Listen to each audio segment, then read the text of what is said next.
It's a nice, beautiful morning for Constitution. I got the lake, got everything. Just very nice. Gives you a chance to see the magnificence of the Lord and keep the old carcass moving, blood pumping. There's so much wild stuff going on in the world today. I just thought I'd talk about divide and conquer and surviving the police. You know, from time eternal, those who wanted to take advantage of people or to get control of people or to defeat people always chose to divide. If you can divide people, you can control people. If you can keep people so angry that they can't think, then you can have them thinking what you want them to think.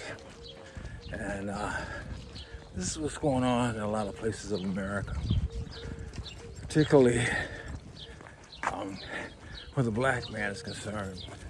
We have a news media that is a propaganda machine for the left, as far as I'm concerned. They're not about the news. They're about a fireplace that is throwing embers in there, throwing wood in there, throwing charcoal in there, keeping the heat going. Constant. Good job. Thank you. They're about always keeping people in strife. Then you have the gatekeepers, you know, the so-called celebrities, and all these other people that are always fanning the flame. Folks that don't know what it is to live in our world because they got their security guards and their gated communities and the people that they pay to go to the store for them. But they don't live with the average everyday person, whether they're white, black, or polka dot. These people, they just listen to the same propaganda and they have a platform to expound on the propaganda. And every time you turn around, it's the same thing. Now the media seems for some reason to be fixated. Well, it's not for some reason, it's for obvious reasons to me. Fixated on black people and the police. On black people getting killed by the police. They don't talk about white folks get killed by the police. They only talk about black folks for the most part. And they have so many black folks twisted and angry that they want to get rid of the police. Now, these same people, and I've said this time again, but it's worth repeating, these same people that are fixated on getting rid of the police, they also want to get rid of your guns. And our Second Amendment of this Constitution, wow, that dog is skinned to the bone. Take a look at it. At him, her. Anyway, whatever. Probably cool for this time of year. But that, what do you call that thing? Poodle. Anyway, nevertheless, getting back to, come on, Rexy, keep moving. If you can keep black folks focused on police killings and hating the police, that's another way to keep them controlled. Well, see, we gotta look at stuff from all angles. We have to look at stuff from the police's perspective too, and from the common citizen's perspective. Now, black people make up about 13% of the population. So that means black males are maybe 6.5%, and younger black males less. But when you're hovering close to 50% of the crime, you can't ignore that. And the news media never talks about that. Talk about young black men. When you're hovering with that much crime, the police know about it because the police have to deal with that every day. They have to, you know, watch out and make sure that they're not a victim to the same thing they're called to protect us. Now, if you're a police officer, you'd be stupid not to pay attention to what's going on. And in this day and age, you'd be extra fearful because if you do the right thing, you can end up in trouble. If you stop violence, you can end up in trouble. If you accidentally kill somebody, you're in deep doo-doo. And obviously, if you murder somebody or commit a crime, you need to go to jail, period. So there's no question about that. But many folks forget the fact that the police are not robots. They're human beings, just like you and me. When they get up and go to their shift in the morning or at night or whenever, they want to come home to their families too. And these people make traffic stops. They don't know if the person they're going to talk to is going to be nice or going to be an idiot. And since they are human, they could have very well left home after arguing with their spouse. They could have left home after arguing with their kids. They could have left home and found out that their parents died. Anything. So the same things that we have to deal with on a normal day-to-day basis, those folks have to deal with. And then they have to come out there and interact with us. They have to interact with the good ones. They have to interact with the bad ones. They have to interact with everybody. And they're supposed to be professional when they deal with everybody. But they're still human.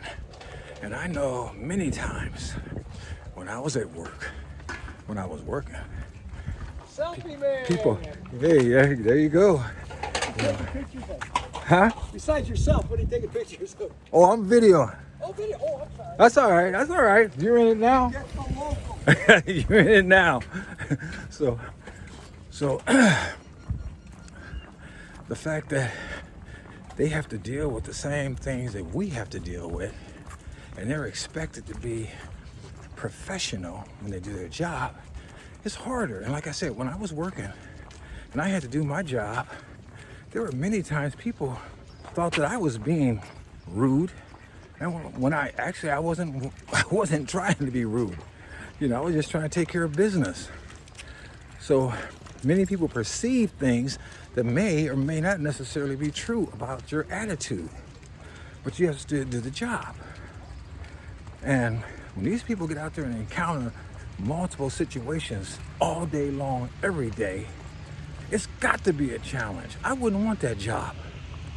Now, for me, when I was growing up, and this is especially I want to talk to young people, because unfortunately, there's a lot missing in today's society as far as expectations and how you should handle yourself. But my group, my friends, whenever we were out in the public domain, particularly at night, because we used to go party, just like a lot of you guys do, we were always prepared for the potential of an encounter with law enforcement. And what we would always do is when the police pulled us over, which did happen on occasion, was treat them with respect. We would always say, "Good morning, sir." In my case, I always said, "Hello, officer. How can I be of assistance?" Now, I've had policemen that immediately disarmed. And they were so grateful that they encountered somebody that gave them civility. And I've had policemen that weren't that good, but they couldn't help but notice the fact that I gave them respect.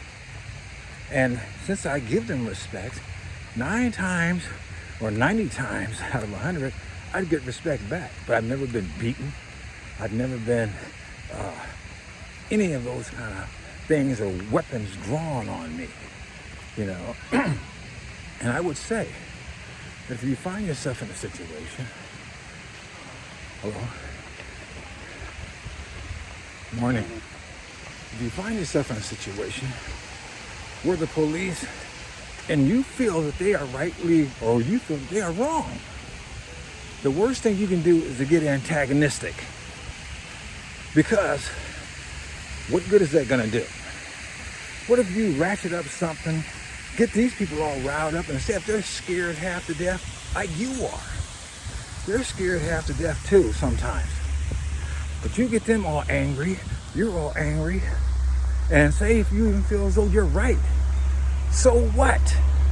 The idea is to survive the encounter, and if they are wrong, to prosecute them later. So It isn't worth it, babe. It isn't worth it to put yourself in harm's way unnecessarily. You know, if you run into a situation with the law and you think the law is wrong, there's remedies for that.